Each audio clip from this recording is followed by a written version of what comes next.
Once the greatest power on earth, Rome in the 4th century was on the brink of collapse. Well, put it this way, 20 out of the 22 emperors were assassinated. So it was a terrible topsy-turvy time. 2 co-emperors fought for control, Constantine in Great Britain and Maxentius in Rome. The empire was ravaged by war, poverty, and the persecution of Christians, the bloodiest in history. When Christians are under duress, they certainly stand up for the faith magnificently with God's help. And the result is quite dramatic. And Christians in Rome were about to find a champion in Constantine. There is no question, but he felt, believe it or not, called by God to Christianize the Roman Empire. Constantine decided the time had come to overthrow Maxentius, the man he called a pagan and a tyrant. The year was 312. Maxentius is probably the incarnation of everything evil. He was a terrible, terrible emperor. He consulted witches and wizards regularly.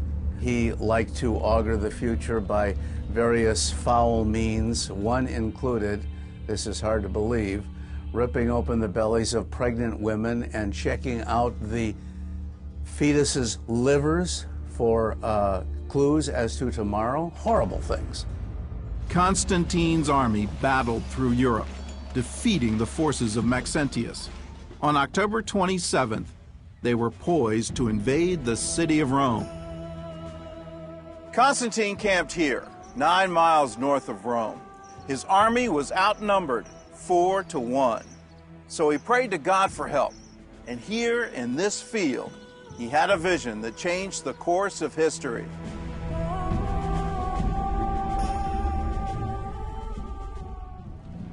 Around noon, Constantine looked up at the sky and saw a sign above the sun. The symbol was a cross formed by the Greek letters chi and rho, the first 2 letters in the name of Christ. Above the sign were the words, "Conquer by this." That night, the strange sign appeared again. Constantine said that in his sleep, the Christ of God appeared to him and instructed him to use the sign as a standard in battle.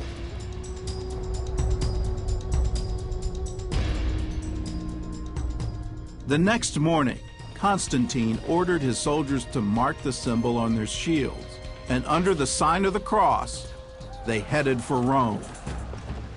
On the other side of the Tiber River, Maxentius sent his troops to meet Constantine, while he stayed behind in Rome. October 28th marked the 6th anniversary of the reign of Maxentius. To celebrate, he held a day of public games here at the Circus Maximus. But instead of cheering, the crowds turned on him. They shouted, "Constantine cannot be overcome." So Maxentius fled to the temple of Apollo. There he searched a collection of pagan prophecies, known as the Sibylline books, and found a passage that mentioned the date, October 28th. On the same day, the enemy of the Romans should perish. Maxentius thought it prophesied the death of Constantine, so he changed his mind and went to join his troops. But by now, his army was trapped between Constantine and the Tiber River. The only way back into Rome was across the Milvian Bridge, and here Maxentius fell headfirst into the trap he had set for Constantine. Maxentius had cut all the bridges into Rome, but at the Milvian, he had built a temporary wooden bridge designed to collapse under the weight of Constantine's army. Instead, most of his own soldiers were trapped on the bridge.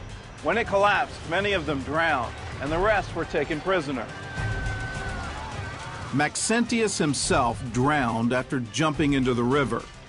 And the next day, Constantine's army entered Rome, parading his head on the point of a spear. Today, Constantine is known as the first Christian emperor. But was it a real conversion, or just a smart political move?